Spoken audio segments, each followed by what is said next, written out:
Bonjour à vous, Angelo Degen.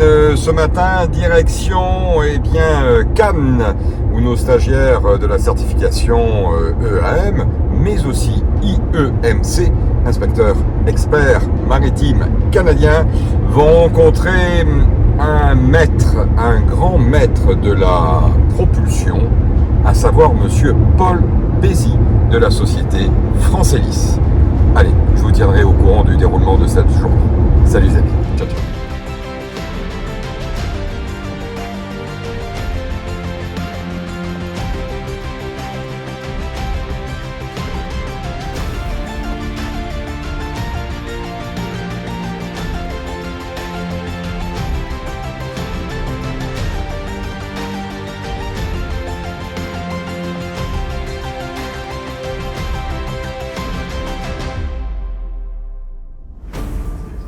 Je suis originaire de Toulon, enfin j'habite sur l'aire toulonnaise et originaire du Nord-Pas-de-Calais, et je suis ancien militaire, j'étais brigadier militaire de la Marine nationale, et là j'ai pris ma retraite il y a 1 an et demi, et mon projet de reconversion c'est d'être dans l'expertise maritime. D'accord. Bonjour, je m'appelle Guillaume Bouvard, je suis originaire du Québec, et je viens ici passer mon IEMC avec HSCE. Donc j'ai un cabinet d'ingénierie au Québec, plus spécialisé en structure et en industriel. D'accord. Bonjour, je m'appelle Cancelli Andrea, je suis originaire de Bastia. Je suis capitaine marine marchande sur la remorqueur, portuaire hauturière, et je passe la certification Parfait. Bonjour, Nicolas Wenzel, je suis technicien motoriste depuis 30 ans. J'ai une société de maintenance navale dans le golfe de Saint-Tropez Bonjour. Bonjour. Je m'appelle Lydie Darby, je suis en Antibes, je vais passer en journée aujourd'hui d'entretien de navires sur le port. Et à côté de ça, j'ai passé 20 ans en tant que commercial pour des sociétés d'accastillage. Bonjour, merci de venir là-dessus. Je suis Lédijan, je suis de la nationalité camerounaise. Je suis de formateur de formation depuis 29 ans dans le domaine génétique. Également responsable dans le domaine de la marine marchande au Cameroun. Je suis venu pour acquérir l'expérience afin de mettre au Cameroun, si possible, des normes sur l'expertise maritime. Parce qu'au Cameroun, on fait beaucoup plus des inspections. Et à la retraite, qui est bientôt dans 2-3 ans, j'ai eu mon cabinet. Bonjour, Caroline. Donc, moi je suis basée donc, à Valencia en Espagne, et après un tour du monde, le but était de retravailler dans la maritime après avoir été équipage pro avant. Et donc de fil en aiguille, la volonté de faire de l'expertise est arrivée, et donc plus un peu conciergerie, je passe à l'expertise maritime. D'accord. Bonjour, William Pico, expert en automobile en Martinique. Je m'inscris dans la formation pour permettre d'ajouter des prestations supplémentaires à mon cabinet.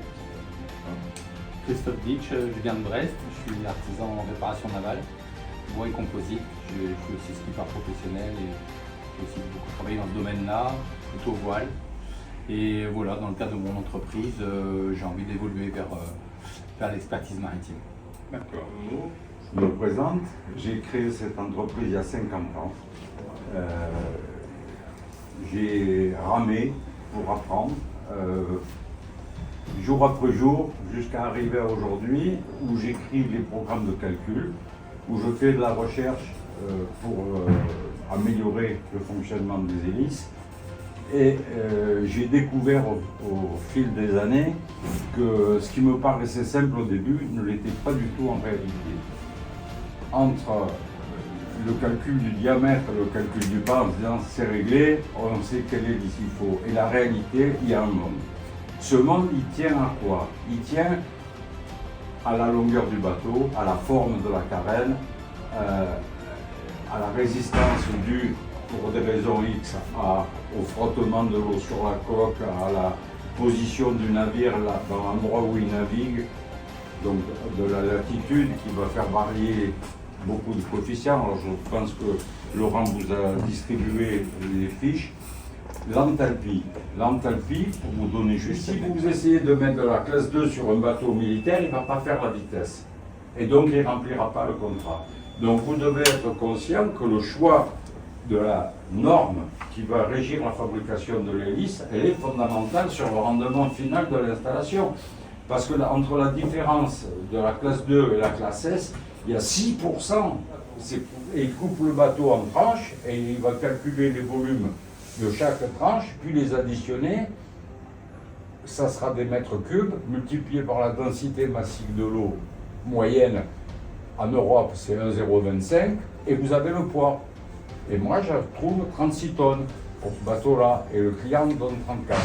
Ces 2 nœuds, ils font que le bateau il passe en dessous de la barre de 40 nœuds ou sera un peu au-dessus.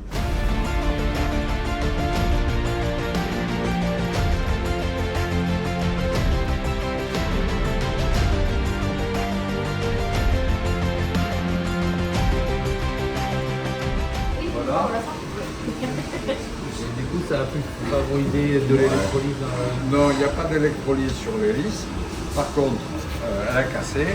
Elle a cassé parce que quand vous regardez le diamètre de l'hélice et que vous voyez les épaisseurs de pales, ben vous voyez qu'il y a un défaut de proportion. Absolument. On est en train de faire la sœur de celle qui était finie cette nuit. Et on fait une pale pour pouvoir. Voilà. Ça, c'est le modèle qui va finir à la fonderie. Ah oui, c'est la préforme pour mouler. Oui.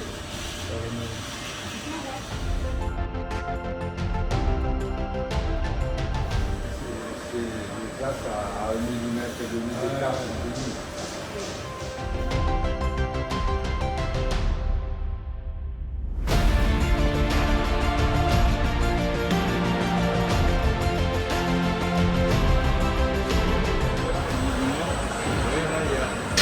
Un point critique.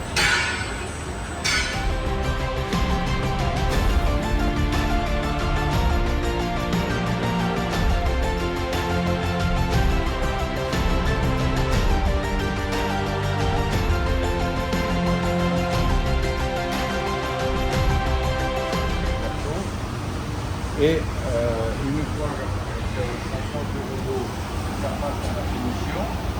Et de la finition, ça passe à la finition.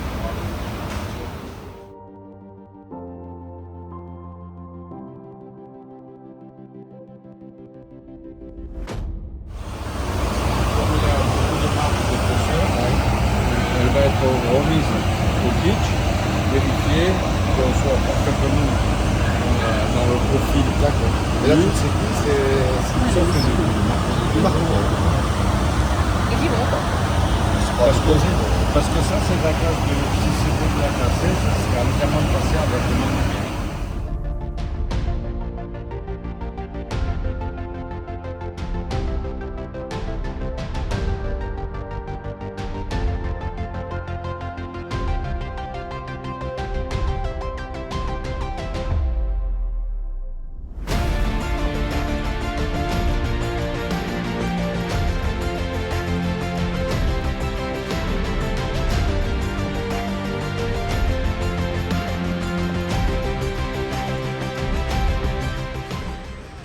Ce jeune homme va passer ça en 3 dimensions, du 3D, voilà, qui apparaît maintenant.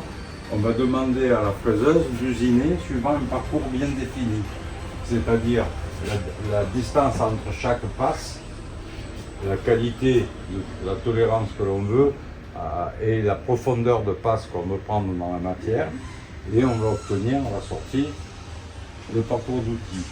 Et le fait de passer en visuel par cette méthode-là, ça nous permet de vérifier qu'il n'y a pas de risque de collision entre la machine qui bouge dans tous les sens et qui fait ses passes. Ensuite, la machine automatiquement, comme les pales sont indexées par rapport à la division, les pales vont tourner, la machine va refaire le même cycle. Puis après, il y a un programme. Alors ça, c'est un programme d'usinage de face. Après, il y a un programme d'usinage de dos. Il y a un programme d'usinage de contour. Dans la théorie, on le met à 4 mm de la surface. Donc, comme le premier parcours, on le demande de caler de 4 mm. En fait, on peut juste frotter. Donc, à la pratique, suivant les écarts de qu'on a, on ne peut pas frotter. Il y a des zones où on commence à toucher. Donc l'opérateur il a d'abord une passe comme ça à plus 4 mm et après il en a une à 1+2 et une à 0 pour le fil. Ça lui permet aussi de voir s'il a des écarts de pas dus à la fonderie et peut-être d'arrêter le processus si au niveau de la fonderie on a un écart de pas qui est trop important. Ok. Bonjour. Bonjour.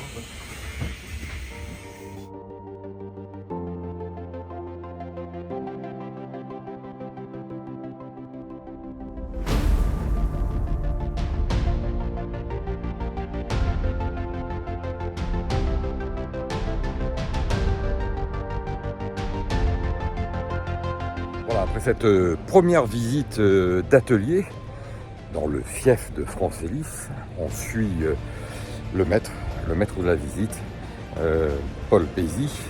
On va direction notre atelier pour faire découvrir aux stagiaires de la certification EM et IEMC tous les secrets des SDS. Surface Drive System. Allez, suivez-moi.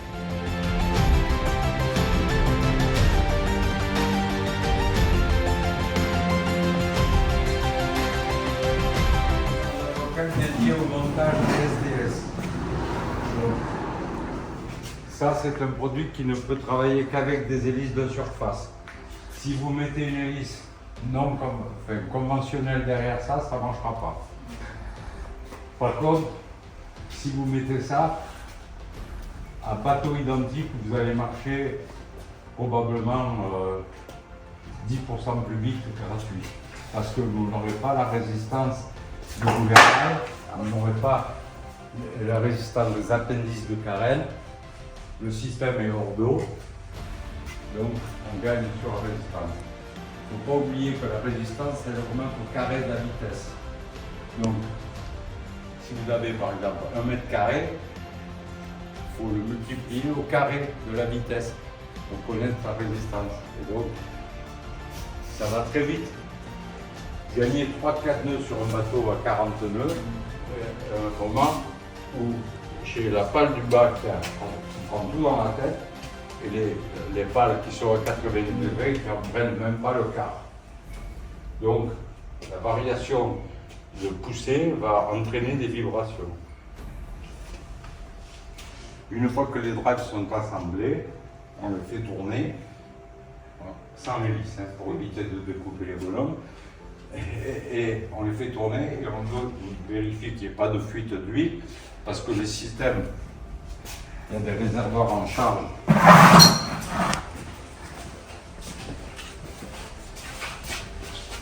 On remplit d'huile, on fait tourner et on mesure les vibrations et la température.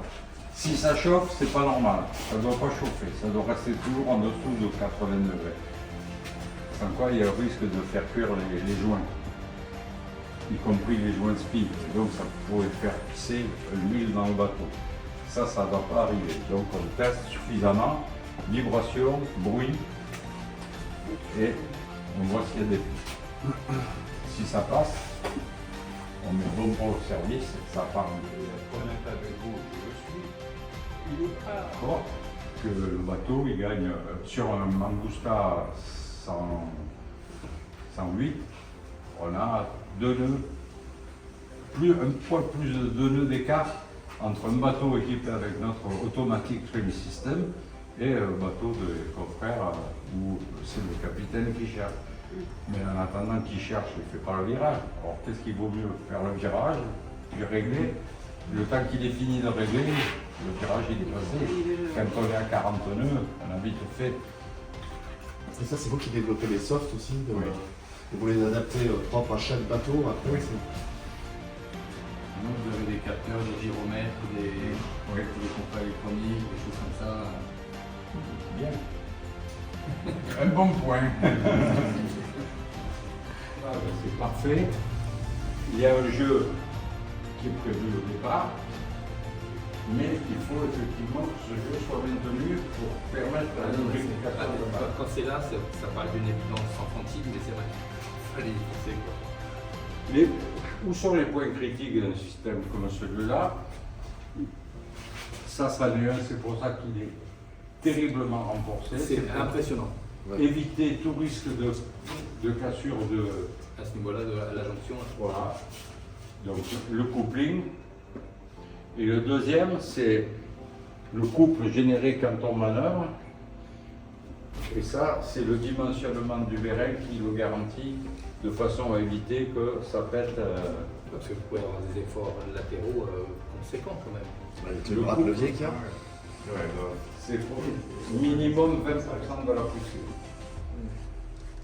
Donc si vous avez un moteur de 1000 chevaux, vous aurez à peu près 3 tonnes de poussée, 3 tonnes à 40 nœuds, vous aurez 600 kg en latéral. Est-ce que vous avez essayé d'en mettre plus que 2, 3 ou 4? Oui, c'est 4. 4 jusqu'à 4. Ben, on a fait pas mal de bateaux aux Émirats et en Chine en version 4 moteurs de 2400 chevaux chacun. On a fait combien au point? 50 tonnes. 50 nœuds à des bateaux qui font 30 tonnes. Mais je peux vous les montrer, je les ai en film. Non, mais c'est... Ah oui, oui, je ne veux pas vous prendre. Il n'y a pas de soufflet donc au niveau de la transmission. Il y en a qu'un seul au niveau du trim. À ce niveau-là, on passe. Ouais. Mais c'est pour ça que, par exemple, si vous faites un catamaran, vu qu'on ne peut pas mettre de taille barre entre les drives, toute la partie supérieure monte d'une taille. Le bas reste le même, mais le haut, ça c'est un 3,5 comme le drive. On va mettre un vérin de 4. Donc tout sera